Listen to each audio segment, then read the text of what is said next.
So let me just announce that, first of all, the material from Francesco lectures is already online, both the lecture and the exercises. Second, as usual, you're more than welcome to ask questions during the lecture. I will stop regularly Francesco to allow him to answer. And of course, Francesco will be around also this afternoon for the Q&A session, so take advantage of this opportunity. Also, remember that we have a Slack channel, and you can also ask questions in the Slack channel if you want, especially for the exercises. Maybe it's easier to discuss in that channel. As for the list of attendance, you can also find it in Slack. Okay, I just put a message there. And also, I would like to let you know that we have decided, together with the other organizers, that the deadline for submission of the exercises is going to be Wednesday next week. Okay, so the deadline for sending the solved exercises to Thiago is going to be July the 8th. Okay, we won't accept submissions after that date. So I think this is a good moment to start. So Francesco, please, stage is yours. Thank you, Enrico, and good morning, everyone. As usual, let me try to take my screen and share it with you. Can you see the title slide? Yes. Okay, very good. So welcome to the third lecture. And in this lecture, we will still be in the early universe for most of the time. And we will focus on the experiments next lecture, so tomorrow.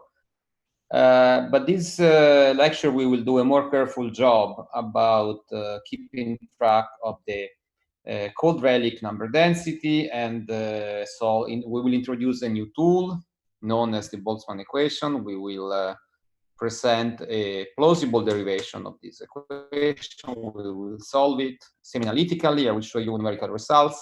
And then toward the end, we will see some rough ideas of how we can test this paradigm. And tomorrow, we will have a more detailed discussion of the experiments.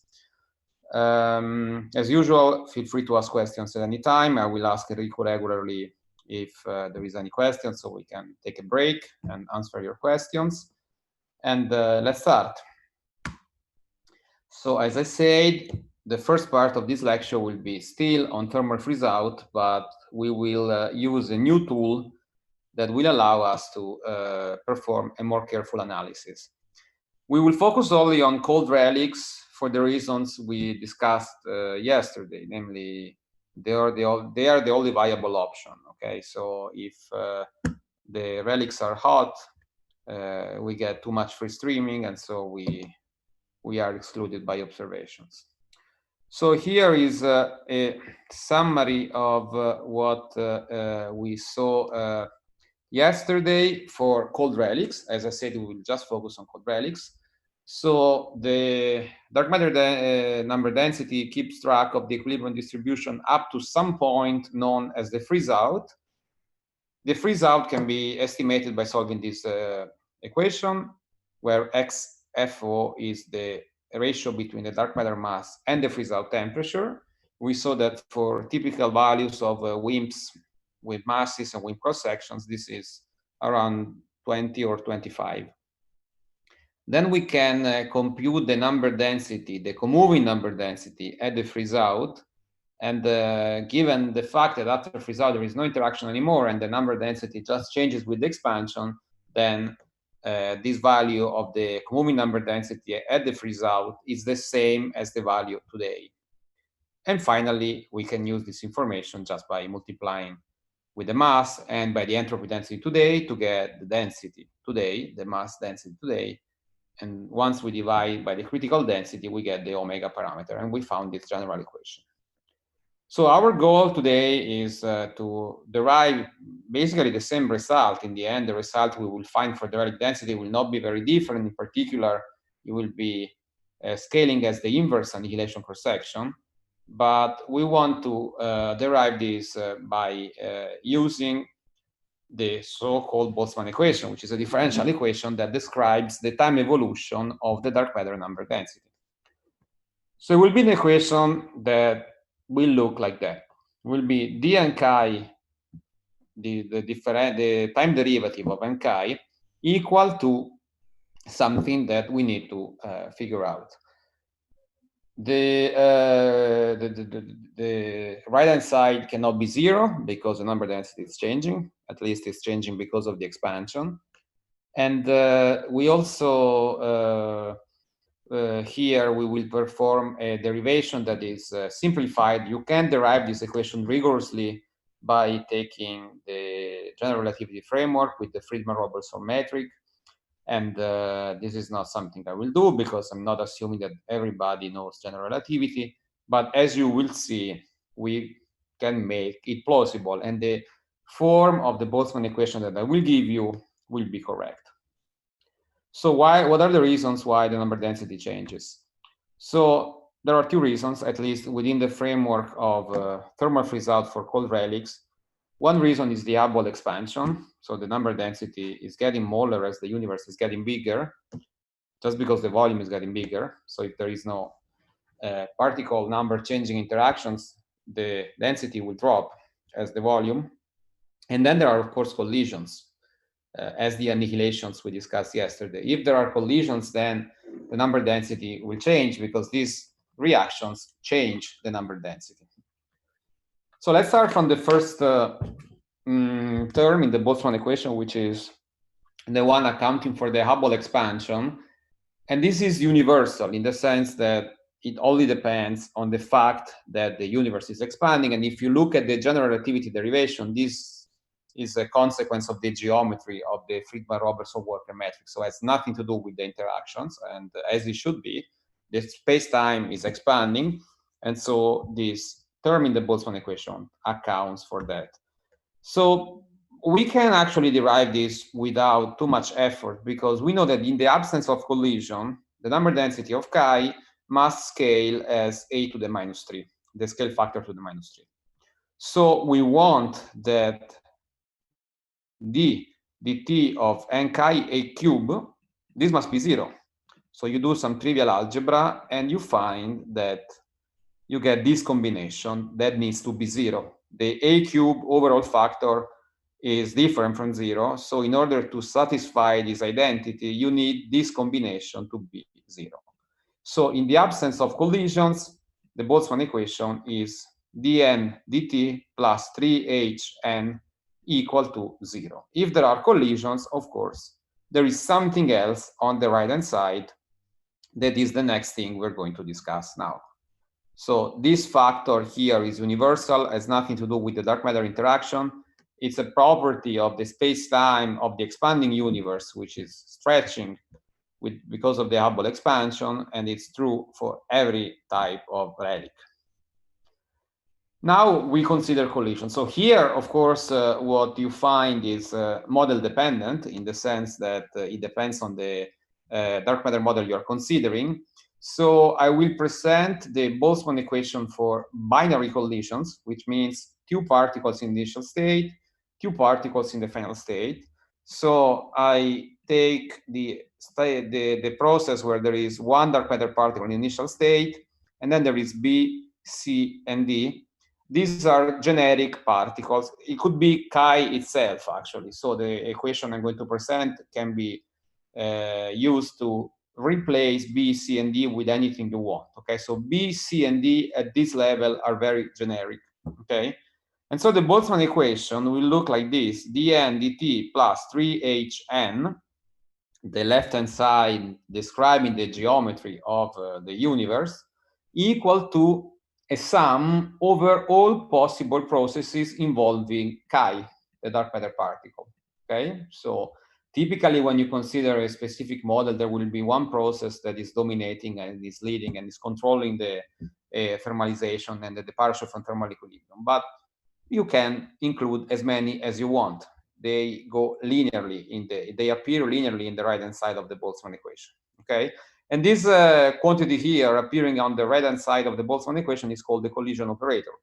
So what we need to do now is to derive an explicit expression for this collision operator in the right-hand side. So this is what you find, and it's important to say that there are assumptions in this expression I wrote. And let me first state this assumption. The assumption is that there is a CP violation. Sorry. Oh, I'm sorry.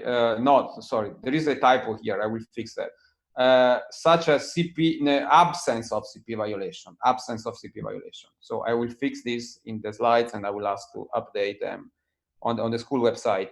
Why I say it's reasonable? Typically, in dark matter models where the production is controlled by thermal freeze-out, CP is conserved. Of course, these Boltzmann equations can be applied also in other contexts, such as the one where you try to address the baryon asymmetry through baryogenesis or leptogenesis theory. And in these theories, of course, the assumption of absence of CP violation is wrong. It's not a good assumption, because if this is the case, then you would not produce any asymmetry, okay?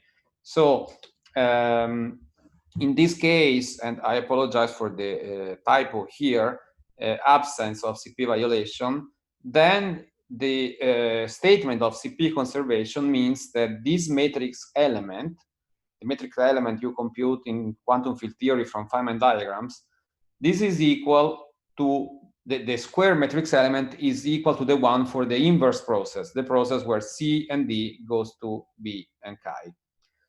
Okay, so this is an operator that is describing this collision. Let's try to see why it's reasonable. So first of all, there is a conservation of energy and momentum that we expect to be there, okay, because in these kind of collisions, energy and momentum are conserved. Then there is the Lorentz invariant phase space. This is a phase space which is independent on the frame if you perform Lorentz transformations. So it's the usual D3P over 2 pi cube, and there is this additional factor that makes sure that you have Lorentz invariance.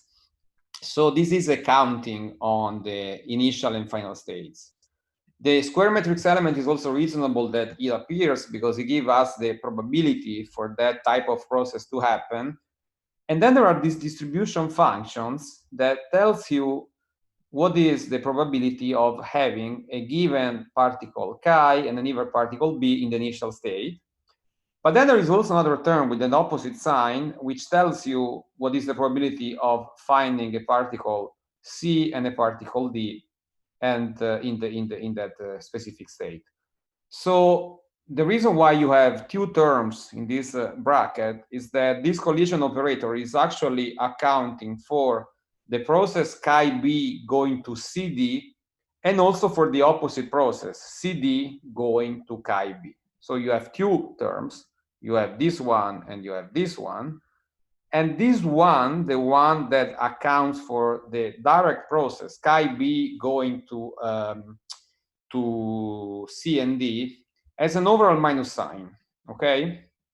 And this is correct, because if you look at the Boltzmann equation, the left-hand side describes how the number density changes, and then if you have a process, chi b, going to CD, you have a minus sign because this process is destroying one chi particle. So it must appear with a negative sign, okay?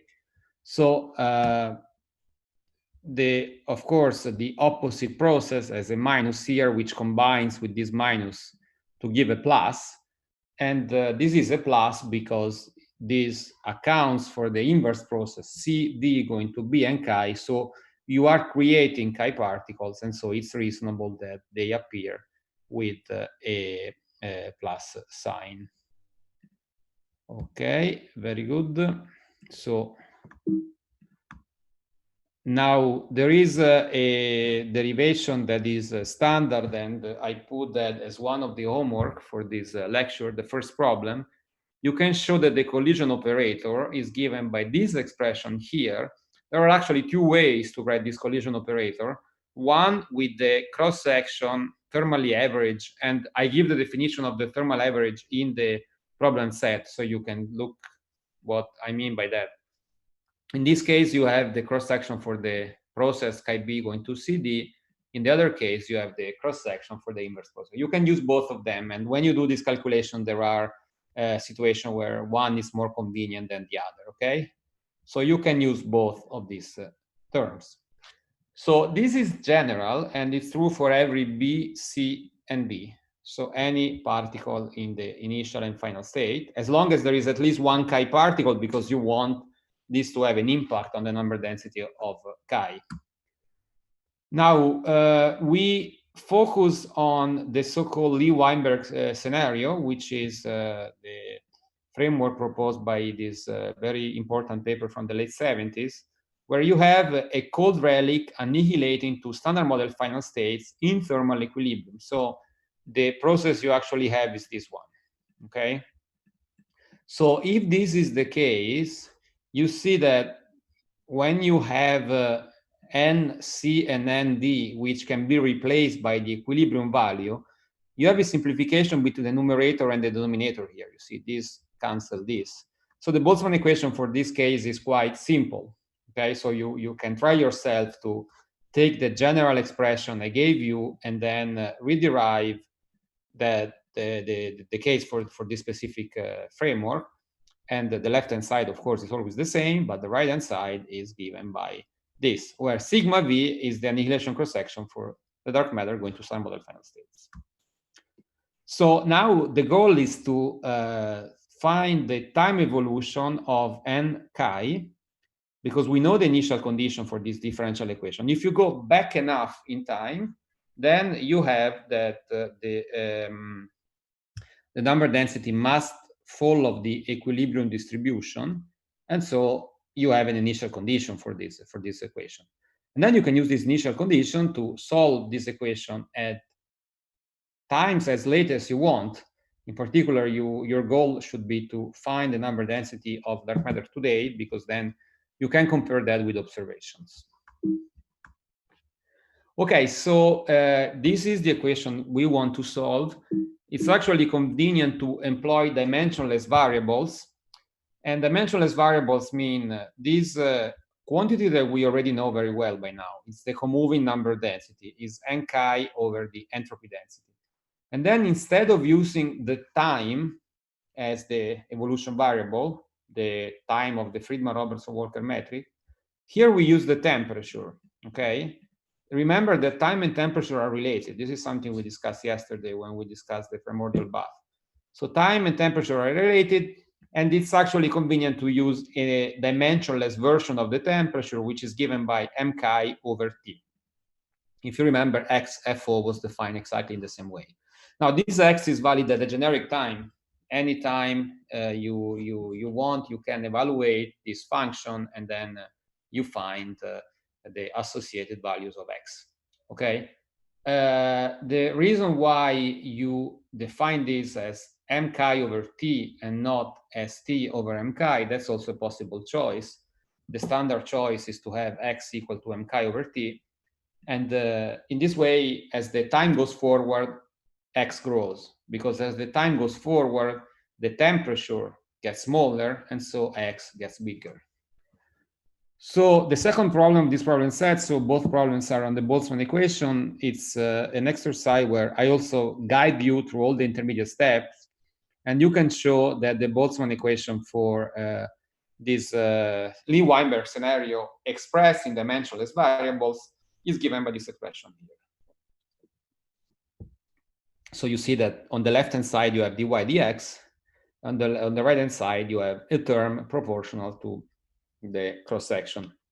You also see that, as expected, there is no the 3hn. There is nothing multiplying Hubble times the comoving number density, because when you use the comoving number density, you scale out the effect of the expansion, okay? So the best way to solve this equation, of course, is to feed the computer with this equation, and then you can just find the value of y of chi at any value of the variable x, okay? I will show you numerical solutions that I produced straight from this equation here. But it's very instructive to see semi-analytical solutions that will help us to understand the physics that is behind the numerical solutions. Okay, Enrico, are you still online? Yes, I am. Okay, so I see there are no questions, right? Yes, so for the moment there are no questions. I think you can move on. If anything appears, I will stop you. Thanks. No, I was just checking if everything was going well with the connection. Yeah. Okay, so this is the Boltzmann equation by using the dimensionless variables, and now we are going to solve that semi-analytically, of course. So it's useful to rewrite the Boltzmann equation in this form, where you see that now I'm providing an expression which is valid for S wave, P wave, anything we want, because this lambda coefficient here is proportional to the entropy density divided by the Hubble parameter when the x variable is 1, so when the temperature is equal to the mass.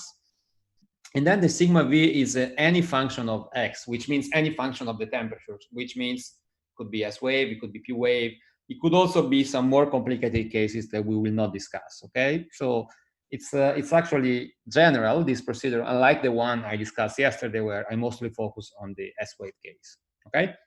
So what we will do will be general. So the semi-analytical solutions works in this way.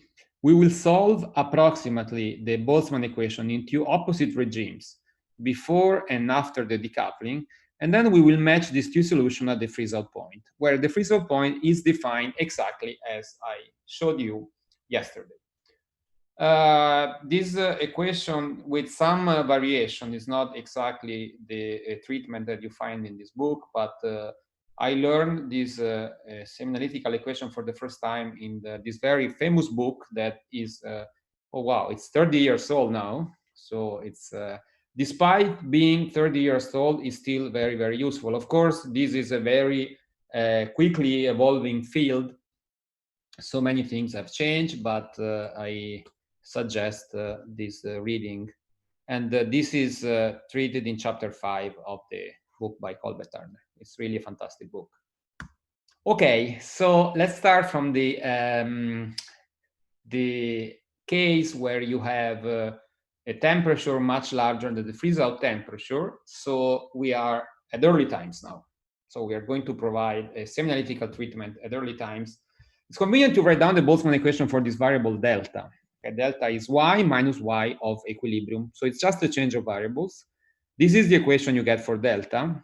And before the freeze out, we are very close to the equilibrium. So it makes sense to impose that delta is not changing with time. And so you get an explicit expression for x less than xFO, which means times before the freeze out time. This y equilibrium is something that you know. It's a standard expression that I showed you in my slides yesterday, okay? So we know how delta depends on x as a function of the time variable. And so for this reason, we also know y. Now, once we go in the opposite regime, much after the freeze out, then we can safely say that y is basically equal to delta, because look at here. The only difference between y and delta is y of equilibrium, but as soon as you leave thermal equilibrium, the thermal equilibrium distribution will keep suffering the exponential suppression, but the solution of the Boltzmann equation will not. So you can neglect the term in the Boltzmann equation with the equilibrium density. After the freeze out, delta is equal to y. And then after the freeze out, this is the solution you get, where you have to do an integral of this lambda. And again, I emphasize this is valid of S wave, P wave, anything you want, okay? So we have these two solutions for x less than xFO, xFO, x greater than xFO, and in the end, we can just match them at the freeze-out point. So we get a semi-analytical expression which is valid for any value of x. So the only quantity that we actually care about is what I call y infinity, which is the asymptotic value for x equal to infinity. So you can just take the previous expression and see that this is given by this expression here, where this j is the so-called annihilation integral, and I will say that I will repeat that this is true for any value of the cross-section, any form of the cross-section, not just S or P wave. Okay, so whenever you have a model with a given expression for sigma, then you can compute this integral, and then you get the j, and then you get the y, and then you get the omega, and then what you find is something that is not very different from the number we found yesterday. I invite you to check. So before I stop for questions, because now I see there are questions, let me just comment this plot, and then I will stop. So this is a plot I produced where I plot y as a function of x. So this is just, oh, there is a typo here. So this is m, it's not mb, it's mx. And the x mass, or chi, so this is a chi, but I didn't have the font. It's 300 GeV, so I fix the mass of the dark matter particle. I fix it to be a fermion with 2 degrees of freedom. And then the cross-section, it's something that I parameterize in the form that I also sketched yesterday, alpha squared divided by 32 pi m chi squared. So I choose 3 values for alpha. 3 values of alpha are corresponding to 3 different values for the cross-section. Why? Because I fix the mass. So if I fix the mass, the cross-section depends only on alpha. And you see that I found these 3 different solutions. So let's look at them. So you see that at early times, you keep track of the equilibrium distribution. So this dashed line is the equilibrium expression, which you see falls exponentially. So at early times, you have equilibrium. At late times, you reach an asymptotic value of y. So when you do the numerical solution and you want to know the dark matter density today, you can stop at x of the order of 1000, because you don't need to push x all the way to infinity, okay, in your numerics, because it gets to a constant value, because there are no reactions. And remember, we are using a clever value which reaches a constant value when you don't have interactions. And this is the freeze-out point. So you see that indeed it happens for a value of x between 20 and 30, more or less. It depends on the cross-section, of course, very weakly, but the freeze-out value is in this range here. And at the freeze-out point, you escape from thermal equilibrium, and you see it's not the sudden process. Now, this is a numerical solution, so it's not a function that keeps track of the equilibrium and then it becomes an horizontal line. This is not the case. So you see that it takes some time to reach the asymptotic value, but also not too much time, okay? And the last thing I want to say is that you see that for the red case, for example, where alpha corresponds to the bigger value I'm choosing, so the bigger value of the cross-section, you also achieve the smallest value of y. This is consistent with the analytical expression that we found, where y, the asymptotic value of y, was proportional to the inverse cross-section. And the physics behind this fact is that if you have a larger cross-section, you delay the freeze-out by a bit. You delay the freeze-out because it's more likely that you stay in thermal equilibrium for a longer time, because larger cross-section means larger interaction. So the Hubble expansion will take over a bit later. But a bit later has a strong impact on the cross-section, because you see you're moving along an exponential here. So even if you decouple from the value of x, which is not that different from the previous one, then the asymptotic value may change by a lot, okay? So I think this is a good point to take questions. Okay, very good. So let me read them to you. So the first one is from Sanket, who's asking, we are neglecting the Bose enhancement and the Fermi suppression, right? Correct. Very good point. Yes, I skipped that because there are other reasonable assumptions besides the one I mentioned of CP conservation. I apologize again. I will fix this. Yes, so in this case, let's look at this expression here. You have f chi fb multiplied by 1. There are additional factors in the Boltzmann equation where the final state C and D, depending on if it's whether a boson or a fermion, you have this precisely this polyblocking and Bose enhancement. And this can be neglected on for the for the early times and high temperature in the universe. You can check that there is basically no modification to the numerical solution you find. But yes, we are neglecting that.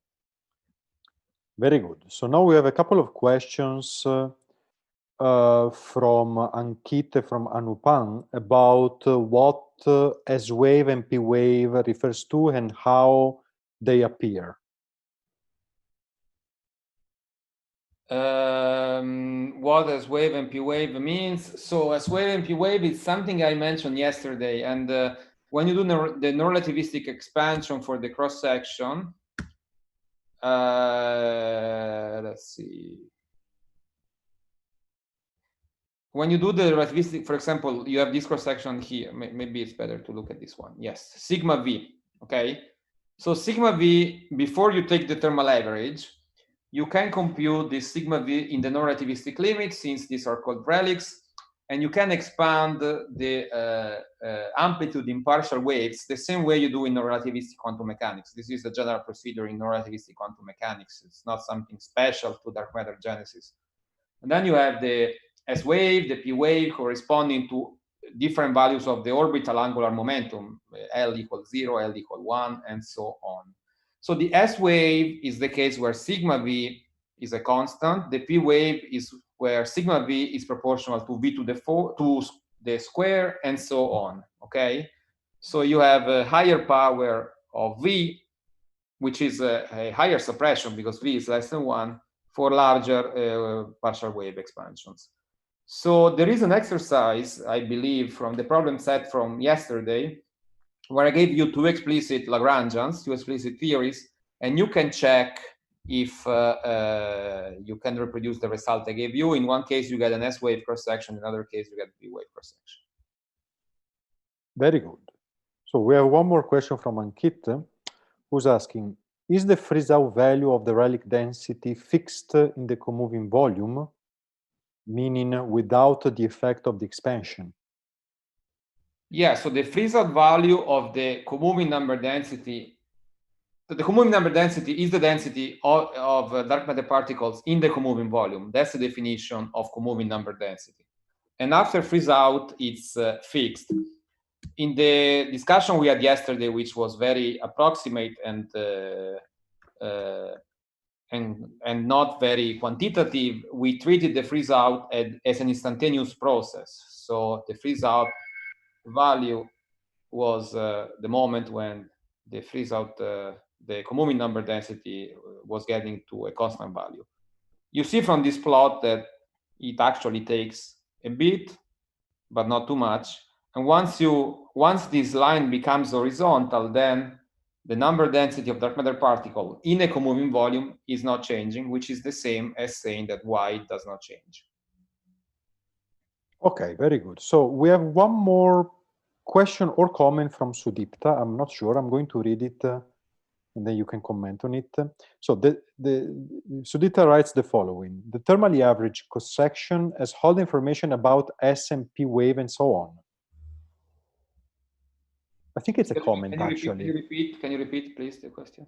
So the thermally average cross-section has all the information about S and P wave and so on.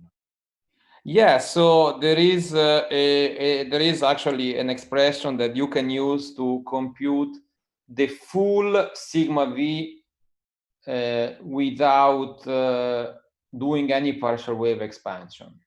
So you can find an expression for sigma V, and it's the result of a numerical integral over some Bessel function. So it's something that you have to evaluate numerically, but it is possible to compute this thermal average without doing any partial wave expansion. So you are summing over all the contribution, which is the same as summing over all the partial waves. But since these are called relics, you can expand, and calculations are simpler. But you can do the full thermal average, and you can see that usually stopping at the P wave is enough. Okay, so one more question from Sudipta. Can you discuss a little bit the Lee-Weinberg bound? Okay, so the Lee-Weinberg bound is a bound on the cold relic mass that was given by Lee and Weinberg, okay, in this paper. So you can find all the details in this paper. I can mention to you what this bound was about. So in this paper, Lee and Weinberg actually consider a very specific cold relic case. The very specific cold relic case that they consider was a fourth generation neutrino. So it was a neutrino exactly as the three neutrinos of the standard model, exactly with the same gauge interactions, but with the mass around the weak scale, okay? And so they consider this neutrino here. And in that case, there was no freedom in the coupling of these neutrinos to the standard model because this neutrino was coupling through SU2 interactions, NU1. Okay, it was really a neutrino in the sense that the carried gauge interactions. And for this reason, the annihilations of neutrinos to standard model particles were mediated by the Z boson exchange in the S channel. So if you take a neutrino with the mass below the weak scale, you can use the Fermi effective theory to compute the cross-section for this neutrino. And so the cross-section in the, and this is an S-wave process, and up to numerical factors, the cross-section is given by the Fermi constant square times the neutrino mass square. Remember, the Fermi constant has mass dimensions minus 2, so GF square m chi square has dimension minus 2, which is the dimension of the cross-section. So it's interesting because if you impose that omega of the neutrino is less than the observed value, this is a lower bound on the cross-section, okay? And because the omega parameter goes like 1 over sigma. So if you want omega to be below 0.12 omega h squared, then sigma must be greater than some minimal value, which is the same as putting a lower bound on the mass of this neutrino. So the bound that they found was around 5 GeV, okay? And this bound has some historical importance, but I don't think it's very relevant nowadays, because this is a bound that you see the date of this paper. It was in the 1977. So at that point, a neutrino with a mass around 5 GeV, I mean, if the neutrino mass was 5 GeV, what you found was exactly the amount of dark matter that you observed. Okay, so that was the neutrino mass value that you needed in order to reproduce the observed value. And 5 GeV at that point was a viable option. Now we know it's not a viable option because we measured with an extreme high precision the invisible decay width of the Z boson. This is something we measure at LEP, at the electron-positron collider that was at CERN before the LAC. And we know that there is only room for 3 neutrinos. So the decays of Z to neutrinos, it's some invisible decay channel because we don't detect neutrinos in the detector. So we know that there can only be 3 neutrinos lighter than half of the Z mass. Because if you have Z going to neutrino and neutrinos, this decay is kinematically allowed only if the neutrino mass is less than half of the Z mass. So the Z mass is more or less 91 GeV. So a neutrino with mass 5 GeV would increase the Z decay invisible width by an amount which is not acceptable with the current data we have. So the Lee-Weinberg bound is something that is important historically, but now we have other reasons to believe that neutrinos with that mass cannot exist. Did I answer? Excellent. I think there are no further questions, Francesco. Perfect. Okay, if no, actually, no, sorry. There is one last question. Do you want me to? Yeah, because I mean, I am more or less halfway through my lecture, so okay. This is much more useful for everybody. Okay, so Sudipta is asking, can this give a lower bound for the WIMP dark matter, since the dark matter is also weakly interacting? So weakly, the Lee-Weinberg bound. Yeah, so weakly depends what you mean by weakly, because if you mean weakly in the sense of standard model weak interactions, then yes, that's the Lee-Weinberg bound. But if by weakly you mean just interacting with the coupling, which is more or less of the order of the weak coupling, weak gauge coupling, then I mean the relic density constraints only puts a bound on the cross section, but the cross section is a combination of a coupling and a mass. So I mean, as long as you choose a coupling to be a bit different, then you can change the bound on the mass. But actually, I will discuss bounds on the mass from other reasons later. So if you're interested in bound on the mass, then hopefully you will get lots of answers. Okay, very good. So this time, for real, there are no further questions. Okay, fantastic. So this is where I got. Okay, now there is a quick parenthesis based on special requests that I got yesterday during the Q&A. So I made an effort to satisfy your curiosity.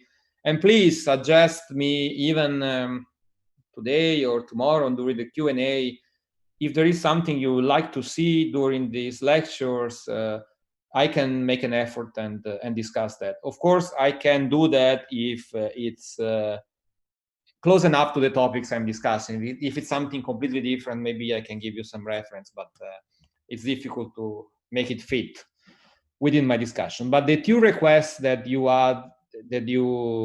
had yesterday are perfectly reasonable within this lecture. So the first one I want to discuss is co-annihilations. So what are co-annihilations? So I will define what are co-annihilations. So let me first introduce the general framework. The general framework is a dark sector made of n particles, and they are all charged under a discrete symmetry. So a discrete symmetry is, for example, a Z2 that you may like or not. Some people really don't like that, but it's a good way to make the dark matter stable. So it's a discrete symmetry, and all the standard model particles do not transform under it, and the dark matter particle goes to minus itself. So this symmetry will prevent dark matter decays, and in particular will impose that all processes will have an even number of dark matter particles. So this is what the Z2 is about. And I've been implicitly assuming a Z2 in my discussion of cold relics, okay? So you have the standard model where all particles are Z2 even, in the sense that do not transform. And then you have a dark sector of n particles where all particles are Z2 odd. So I call psi I these particles, where I is an index which labels all the particles of the dark sector. And the reactions you have within this framework are these three reactions here, which are consistent with the Z2 symmetry. So let's discuss them.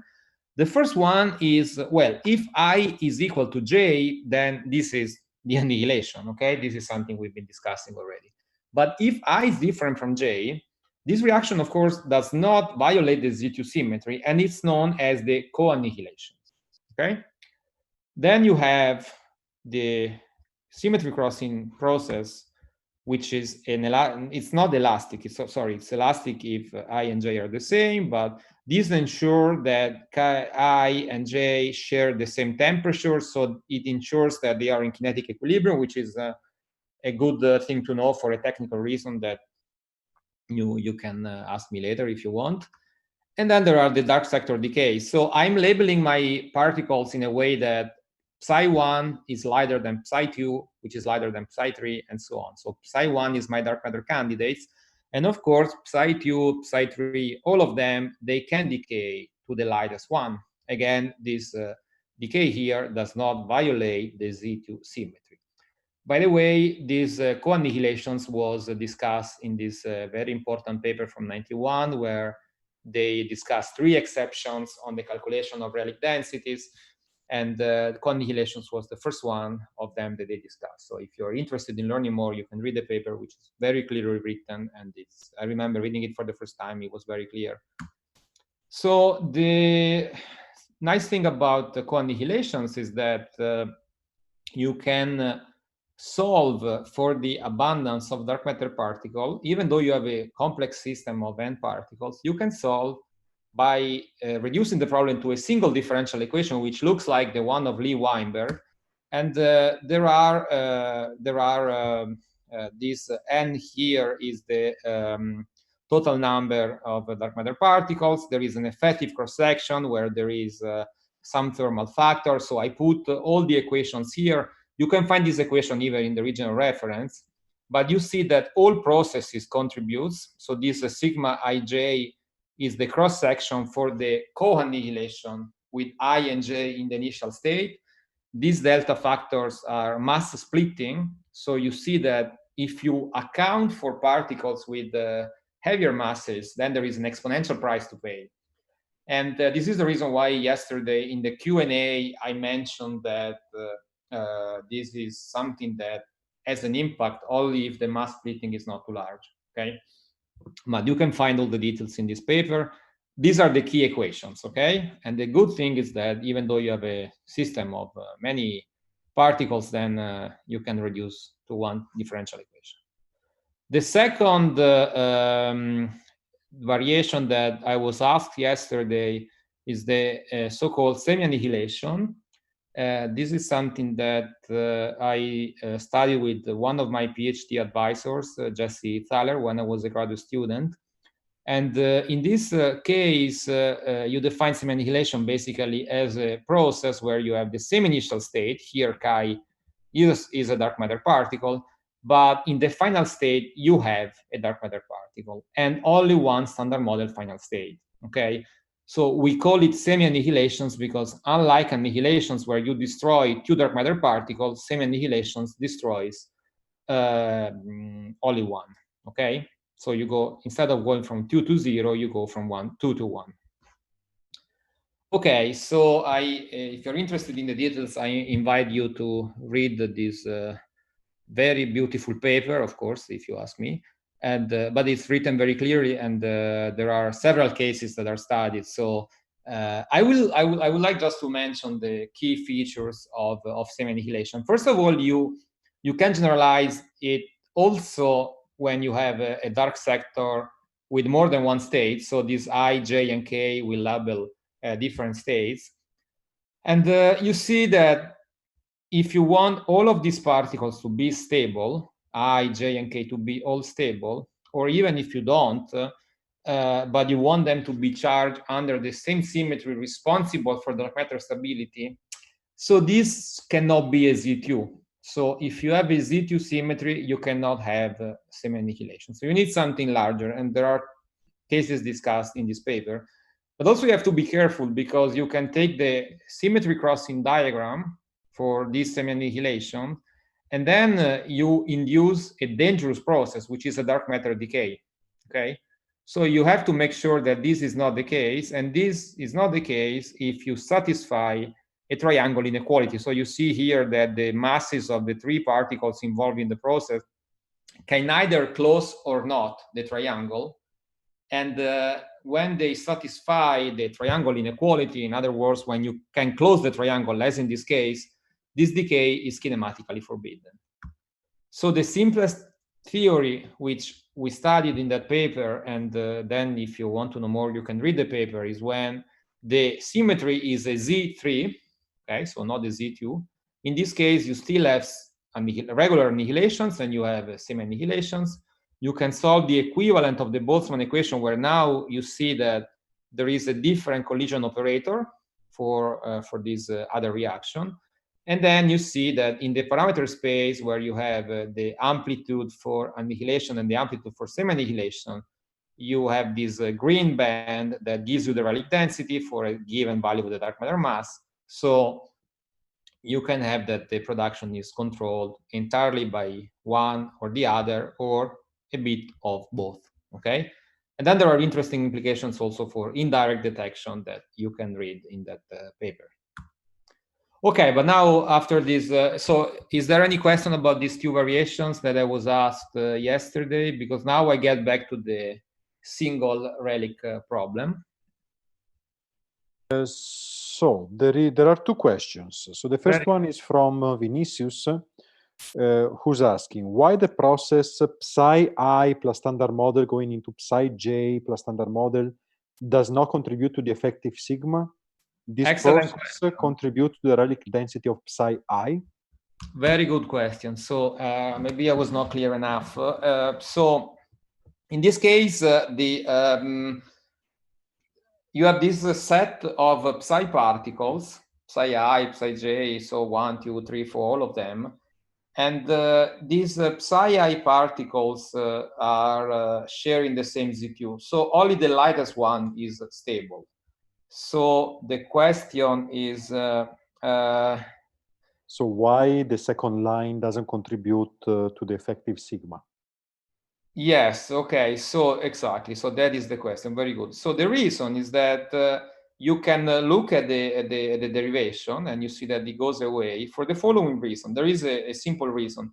So the effective sigma, since only psi 1 in the end is the stable one, you want to solve for n, and n is the is the number density of the sum over all the ni. So the n here is n1 plus n2 plus n3 plus all of them, okay?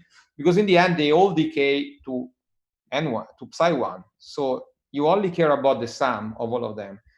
And this reaction here does not change the sum, because you see you have one psi particle in initial state, another psi particle in the final state.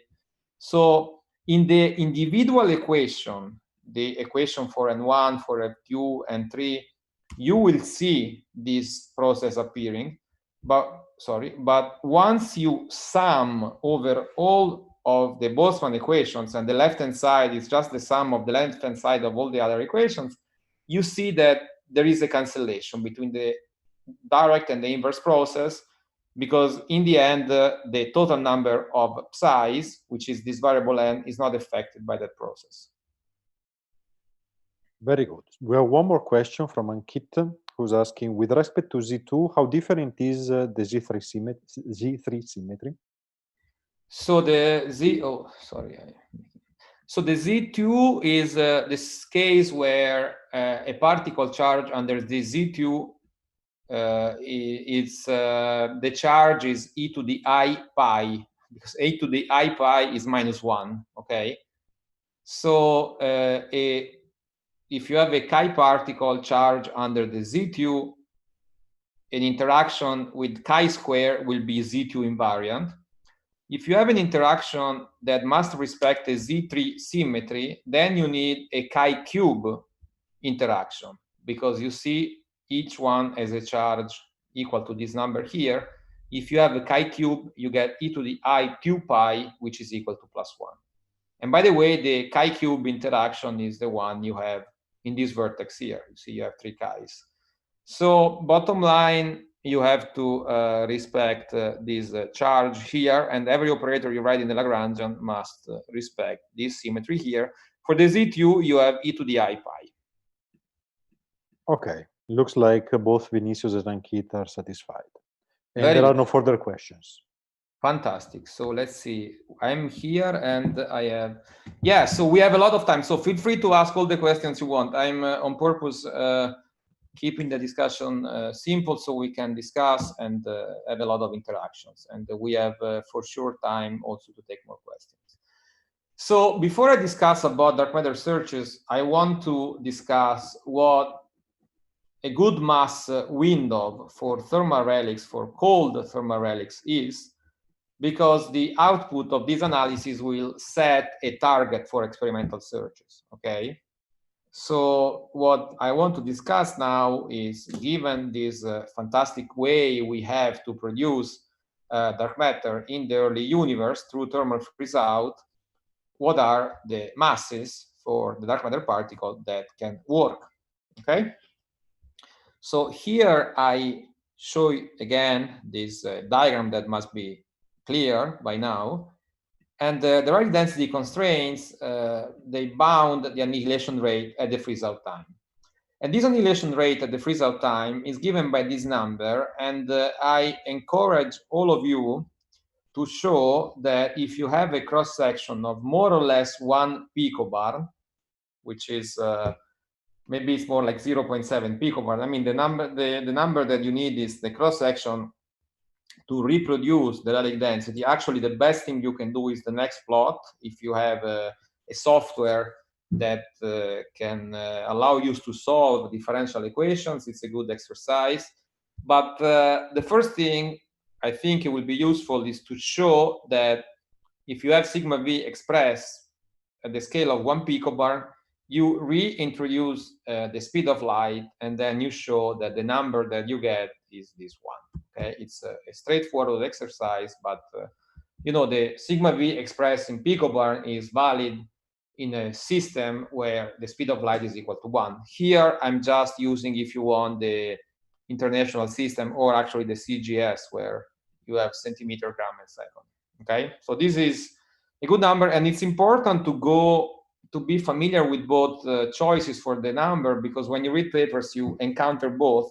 And the reason is that when you discuss thermal freeze-out, you discuss Lagrangians, you discuss interactions and Boltzmann equation, it's natural to use particle physics units. So actually, we express cross-section in inverse GV square, or in picobarn if you want. But when you discuss about indirect detection, which is something that we will discuss in more details tomorrow, then you need to deal with astrophysics, you have to compute fluxes, so you need to compare with real data, and you need to make real estimates for rates, so it's good to put the units back. Okay, so please check this number, and it's the same number I've been talking about for 2 days now. So another thing that I think it will be a very useful exercise is to produce a plot like this. This is a plot I produced. And you see that you have, so this plot is valid for S-wave cross-section. So this sigma v is a constant, and it's a variable on the vertical axis. And it is expressed in these units that I mentioned in the previous slide. On the horizontal axis, I have the mass of the dark matter particle. And what I did here was, in this parameter space where you have dark matter mass and dark matter annihilation cross-section, I found the value of the cross-section that you need in order to reproduce the observed abundance through thermal freeze-out. Okay? So this is what you should see. And you see that there is a very tiny dependence on the mass. This value is more or less constant as I change the mass range. And this is a log scale, so I'm changing the mass range by several orders of magnitude. So what you see here is that the thermal freeze-out works for a wide mass window and a quite narrow range of cross-sections, which is something that we have already seen. Remember, omega h squared was proportional to the inverse annihilation rate, and then the mass was entering only through this tiny log factor for the freeze-out value of the temperature, okay? So it seems that thermal freeze-out works for a wide mass window. So how do we target our experimental searches if we do not have any way to constrain the mass? So let's discuss now bounds on the mass. So can we really produce the cold thermal relic for any dark matter mass? So here I put the same horizontal axis that I had on that plot, but now I want to identify ranges in this, a reasonable range in this horizontal axis. So the first wall I hit is the unitarity bound. That was also mentioned during the discussion in the Q&A yesterday. So the annihilation cross-section must satisfy the unitarity bound. And this is, by the way, something that was pointed out in this very nice paper in the 90s. And if the cross-section is bounded by this unitarity bound, this translates into a bound on the dark matter mass, because the cross-section enters the Relic density calculation, but the cross-section now as a bound which is mass dependent. So if you plug the numbers, you see that depending on minor details, you end up to put a bound in the range around 100 TeV, okay? So this is an upper bound on the mass. Then, of course, there is also a bound on the lowest mass you can get. This is something we discussed yesterday. If the mass is too small, then you end up in the hot region. So I put a reference here with the recent analysis so you can see where this bound comes from. We did a simple estimate on the free streaming scale, which gave us a sense of what was the scale, but this is a more careful analysis. Now, what is interesting is that actually we cannot get to the KV value, but there is a wall that stops us before, and this wall is the BBN wall. So there is a nice paper that came out not too long ago, not even 1 year ago, and this paper studied the bounds on the light thermal relics on coming from BBN and CMB. And basically, if you have a thermal relic with mass below the MeV, this is also something that we discussed in the Q&A yesterday. If you have a particle which is a thermal relic with mass below 1 MeV, then this particle is in equilibrium at the time of BBN, and it is in equilibrium with the relativistic abundance. So you are going to change the expansion rate of the universe at the time of BBN, and this is something which is a disaster because you affect the predictions of light element abundances, which is something we can reproduce very well. And so this is excluded. And moreover, if you have a dark matter particle annihilating with an S-wave cross-section to visible final state, so now we are adding some assumption, but if the dark matter particle with an S-wave annihilation to final states that are visible has an impact on the CMB formation, and this is again something we can discuss tomorrow when we discuss the different searches for dark matter, but they exclude thermal relic with a mass around 10 GeV.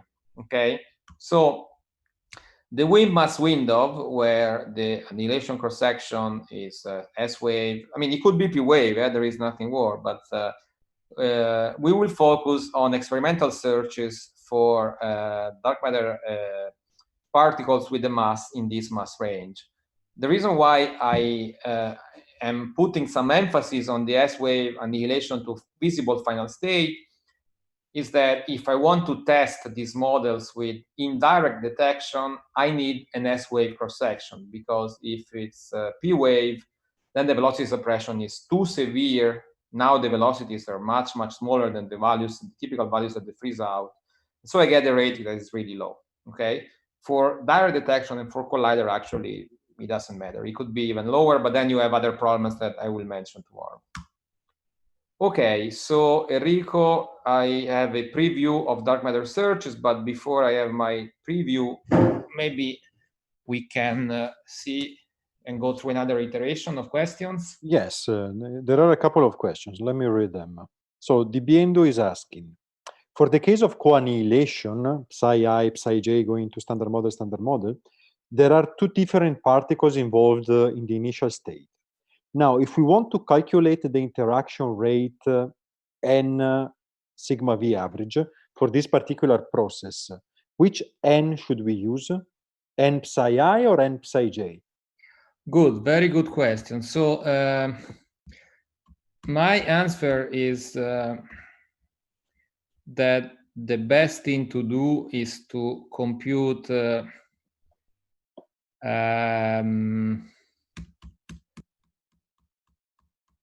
sorry, I go back because I want to show you. So look at the collision operator for this type of process here, and now replace, instead of chi B and C, just replace the values for co-annihilation. You see that if you have chi I, chi j, the actual right-hand side of the Boltzmann equation is n chi I, n chi j, sigma v. So it's the product of both. And this has to be compared with the Hubble values multiplied by n chi I or n chi j, depending on what Boltzmann equation you are considering, okay? So the combination n chi I, n chi j, sigma v is the number of interactions happening per unit time within a unit volume, okay? So that's the right variable to use in that case.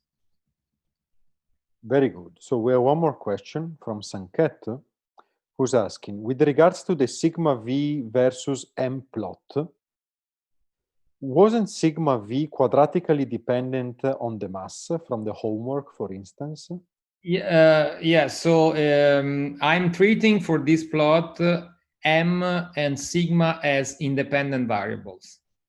Okay, so in the homework, for example, sigma b was proportional to m chi to the power plus 2.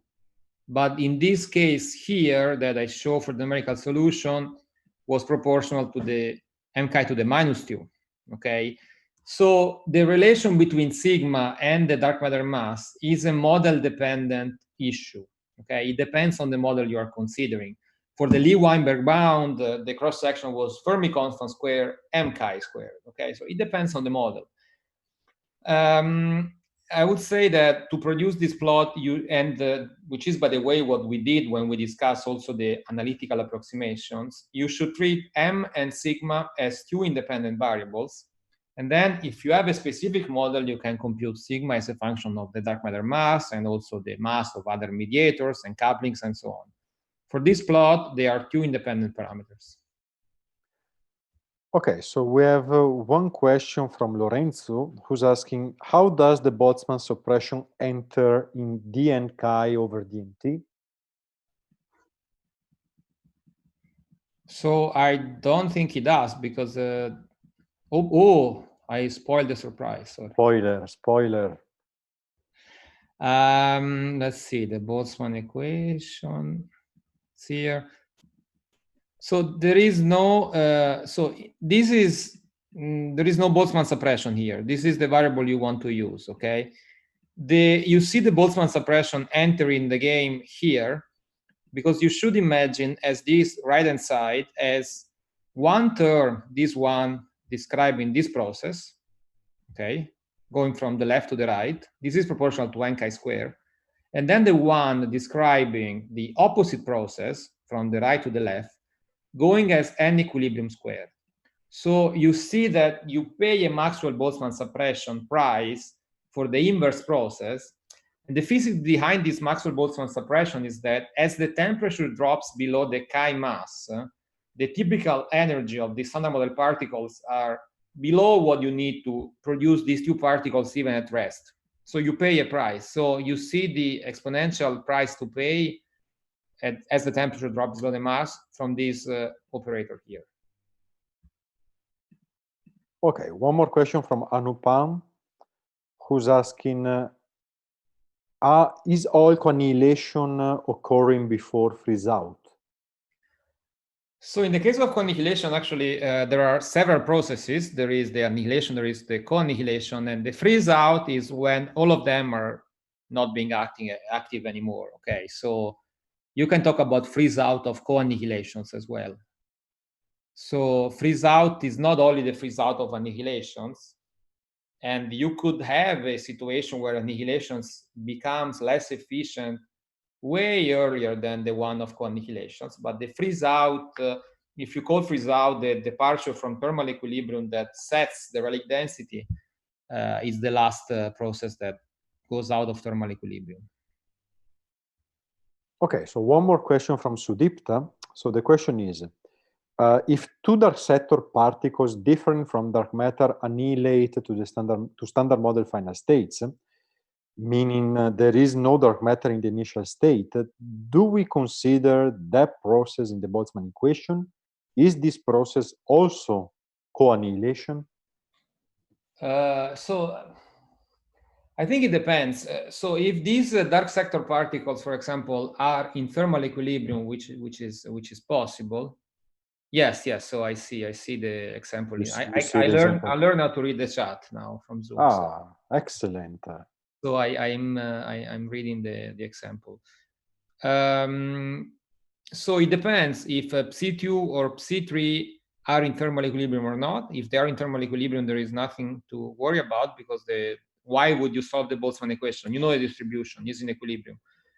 If they are, for example, long-lived and they are also freezing out, so imagine that you have a psi2 that freezes out, but then it decays much later to psi1, then you need to keep track of this, because you need to know how many psi2 you produce, and then later on they will be converted into psi1.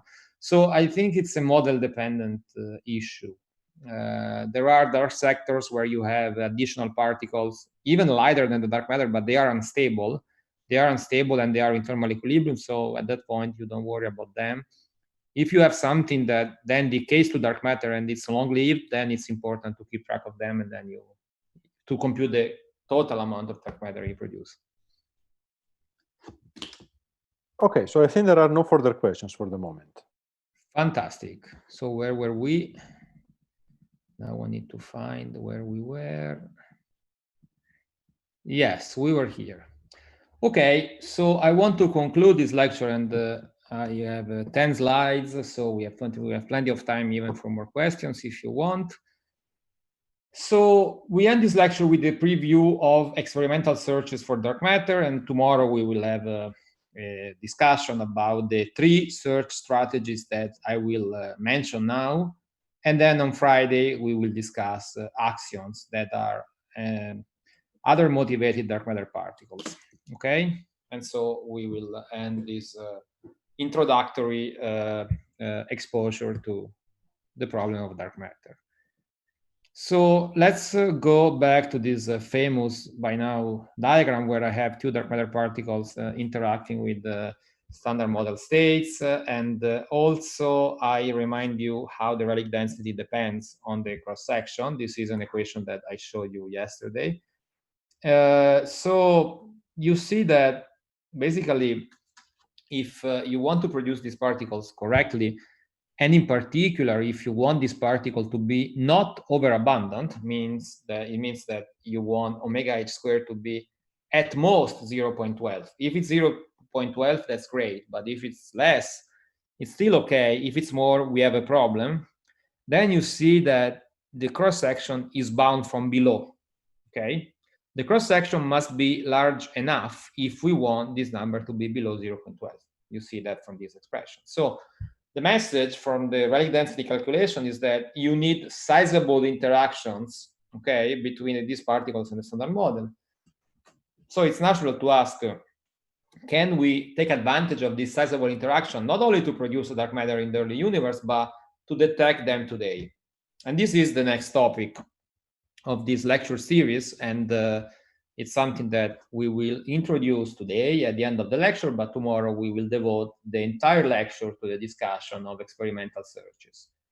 So the way you usually present these dark matter searches is the following. So you can read this diagram in 3 different ways, just by considering the arrow of time flowing from one direction to the other with 3 different options. So let's start from the case where the arrow of time goes from the left to the right. Okay, so this is the red arrow. So you should understand this red arrow as the time going forward. And you see that this describes annihilation of WIMPs. These are, by the way, the semi-annihilations setting the freeze-out density. But then you can also imagine to detect these annihilations today by pointing your telescopes toward regions of high dark matter densities. So these regions are the center of the Milky Way. If you remember, when I discussed the density profile of dark matter halos in the galaxies, they were peaked toward the center. So the center of the Milky Way is the region where the dark matter concentration is higher. And also, why not? You could look at these dwarf galaxies that are not too far away from us. There are lots of dark matter dominated objects in the universe, but if you want to observe the product of dark matter annihilation, you should not go too far away, because then you pay a price because of the flux. Okay, if something very distant emits anything isotropically, if you are far away, this is distributed across the solid angle. So if you are far away, you pay a huge price in the flux. So usually the targets for these indirect searches are dwarf galaxies or the center of the Milky Way. So what is the idea? The idea is that not only you can observe the decay of standard model particles, not only you can observe the annihilations of dark matter particles to standard model particles, you can also observe dark matter decays. And this is okay if the lifetime is much longer than Hubble, of course, but it's not too much longer than Hubble, okay? It's enough to see some of the decays happening today. From the point of view of the kinematics, annihilation and decays are absolutely equivalent because, as we will see tomorrow, I will give the numbers, but in our galaxy, the typical velocity of dark matter particles is 10 to the minus 3 in units where the speed of light is 1. So you can imagine these two initial state particles to be basically at rest and then annihilating. And so the decay or the annihilation of two things at rest is kinematically equivalent, okay? And then depending on the standard model final state, you have different signatures you can look for. Of course, you can annihilate to all sorts of standard model final states. What we get on the Earth today is a flux of stable standard model particles. So we detect positrons, electrons, neutrinos, protons, antiprotons, maybe helium, anti-helium, or higher elements as well, and gamma rays, of course, photons. So if you annihilate to W plus, W minus, for example, to weak gauge bosons, you need to evolve this final state and then make a prediction for the abundance of stable dark matter particles that you get. Of course, the energy scale is set by the dark matter mass for these processes because, as I said, the dark matter is at rest. If it decays, even better, it's just the decay. And since it moves slowly, the rest frame of the decay is basically the rest frame where we are observing these decays. So from the energy of these particles, we also learn something about dark matter mass. Then there is another way you can read this diagram. It's from the bottom to the top or the top to the bottom. It's absolutely equivalent. This describes an elastic scattering between dark matter and standard model particles. So that's what you do in direct searches. And here I put a description of the basic ideas. So again, we know that the disk, the Milky Way disk, and here is the Earth where we live, is surrounded by this halo of dark matter particles. You can compute the flux, and the flux depends on the dark matter mass. I'm sorry. Depends on the dark matter mass. Why? Because we know the mass density of the dark matter in the galaxy because we reconstruct the gravitational potential. So we know rho. But of course, rho is m times n. So if you want to know the number density, we need to specify the mass. So here I projected the value for a WIMP-like mass of 100 GeV. So what happens is that here on Earth, so myself and you, we are getting on our face each second on each centimeter square of our face 100,000 WIMP particles if the mass is 100 GeV. If the mass is less, we get even more, okay? So we get lots of WIMPs in our face. Why don't we see them? The reason why we don't see them, of course, is that they are very weakly interacting. And just to give you an idea, the flux of solar neutrinos, okay? The flux of solar neutrinos is above 1 billion. If I remember correctly, it is 65 billions in the same units, okay? So it's 10 to the 9, 10 to the 10. That's the scale. So the flux of solar neutrinos is much, much higher, and it was very difficult for us to detect them, okay? So you see that it is a difficult game because not only fluxes are small, but of course also the interaction cross-sections are small. If we take the thermal freeze-out as a guide for having an idea of what typical cross-sections are, then we are in the regime of weak interactions, and these are weak processes as they are for neutrinos. So it's a very difficult business. And the experimental signature that you expect is that you put some nuclear target on Earth. I will discuss better this tomorrow. Then you have WIMPs hitting the target, and then you observe the recoil energy of the target. The black part of this diagram is something invisible. So in the lab, you see something at rest that starts moving for apparently no reason. And one more reason why this is a very tough business is that the recoil energy are very small, so you need very, very good detectors to detect these tiny recoil energies. You need to be very good. Also, you need a very good shielding from the background. These are very difficult experiments, but as I will show you tomorrow, we managed to find impressive bounds, and unfortunately so far just bounds, with the exception of a signal that was reported by the Xenon collaboration in events where you actually have an electron recoil. So if you read the archive, you see these days every day papers on this Xenon one-ton access, but he made it also to the press. I think the magazines and the newspapers in all countries of the world reported this news.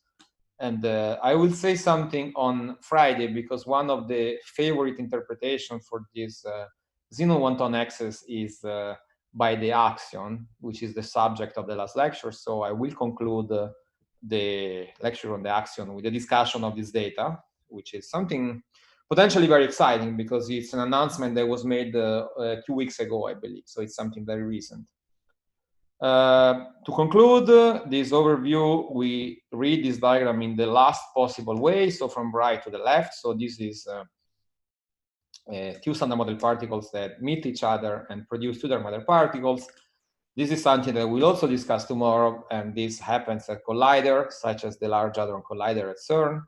And here I put just a sketch of the kind of events you can look for.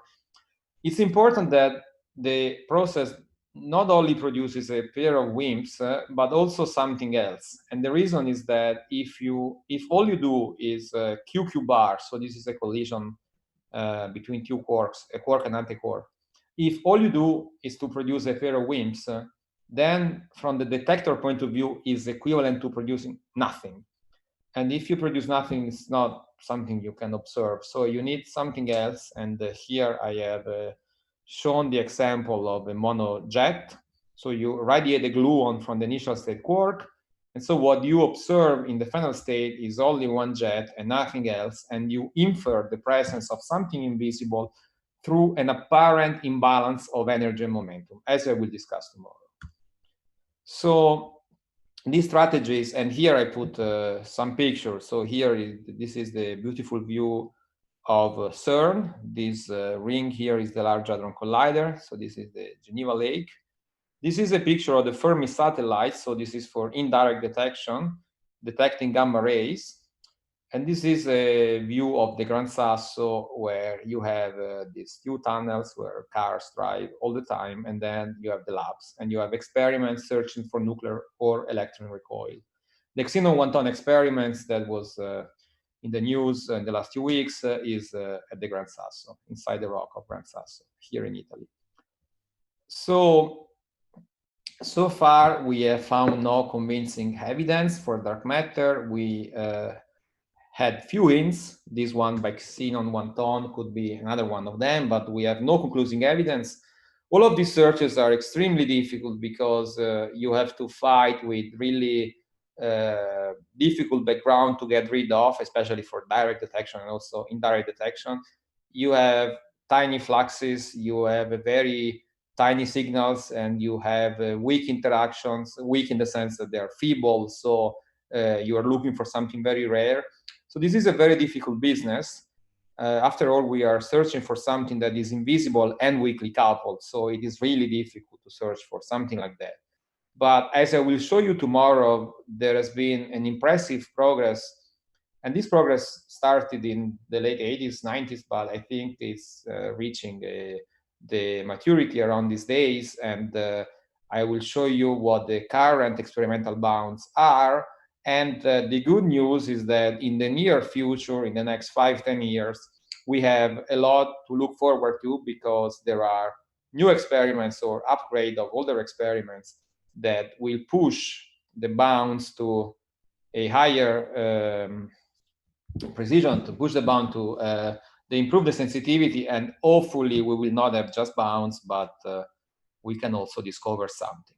So Enrico, I will stop here, and I see there are still 5 minutes, so I'm happy to take questions. Okay, great. Thank you. Thanks a lot, Francesco. So I'll take 5 minutes of question, then those that we cannot answer now. Yes, there is the Q&A, so I will keep them. I will keep the additional question from there. So the first question is from Ankit, who's asking, how constrained are dark matter models that allow dark matter decay, for example, for BBN? Excellent question. Excellent question. So dark matter decay is an option, as I mentioned already several times. Of course, you have to be careful because you want the lifetime to be longer than the age of the universe. Not only you want that, you also want these decay products that will happen before the time equal to tau, because you know there is an exponential profile of the decays. So what happens is that there are two things you can mess up. One is BBN. If the decay product of dark matter, they have enough energy to destroy nuclei, the heavier nuclei that you produce at BBN. So you need something with an energy scale above the MeV, which are the typical binding energy in nuclear physics. But you can also mess up CMB formation, okay? And the idea here is similar to BBN. You are just going to inject energy and you will destroy the hydrogen atoms that are formed at the recombination.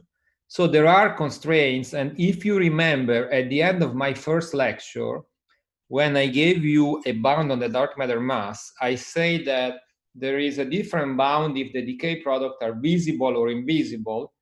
And these different cases correspond exactly to whether they are able to mess up BBN and CMB or not. So visible decays, of course, is what you need to alter BBN predictions and CMB predictions. And they gave you a range of allowed lifetimes that you need to satisfy. Okay, very good. So next question is from Sudipta.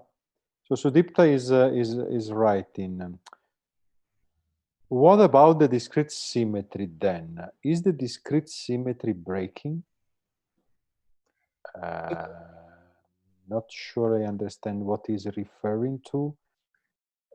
So the discrete, I mean, the Z2 and Z3 cases are discrete symmetries, and symmetries that are not broken, otherwise the dark matter will be decaying. So if you maybe want, maybe you can clarify. Yes, maybe Sudipta. Yeah, I think it's better if you clarify.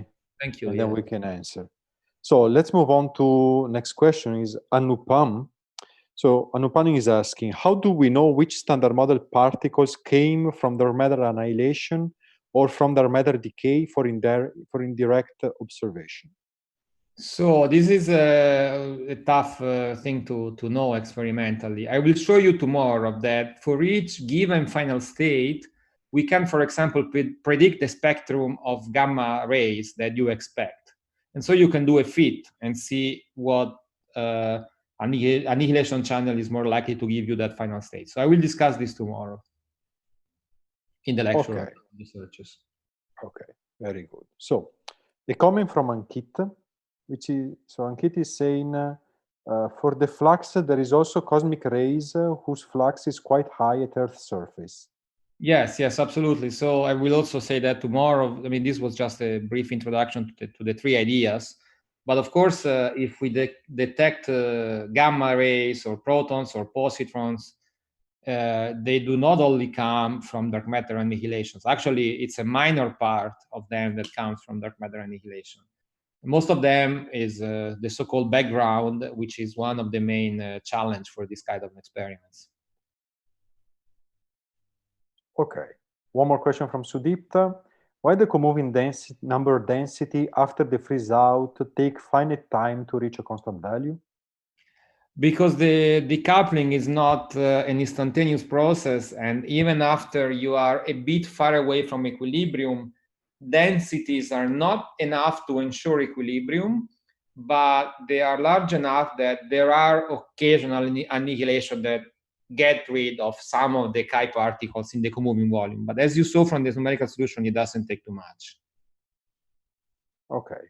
So next question is from Lorenzo. Lorenzo is asking, is it possible for dark matter not to be stable and to decay into other species of dark matter particles? That is it possible for dark matter to be a zoo? Yes, so you can have a scenario that is known as multi-component dark matter. So that's what I guess Lorenzo means by a zoo. You can have that dark matter is made by several components, and for sure some of them can decay. This is possible. What I try to give you is the simplest framework where you have only one relic, so you can compute the density and target your experimental searches, but these more exotic possibilities are, of course, viable. Okay, so maybe I can take the last one and then we keep the others for the Q&A, or do you prefer to stop here? I read the next one, and it's an important question, and I would like to have some time. So why don't we? Okay. Why don't we go to the Q&A? So okay, perfect. Not be rushed in the answer. Okay. Yes. So Tessio, Sudipta, Lucas, and so on. Don't worry, I will keep your questions and I will propose them to Francesco this afternoon during the Q&A. So Francesco, thank you very much once more for the very nice lecture, and see you later. See you later. See you later in the afternoon. Bye-bye. Thank you. Bye. So we have 15 minutes of break and then Dani Figueroa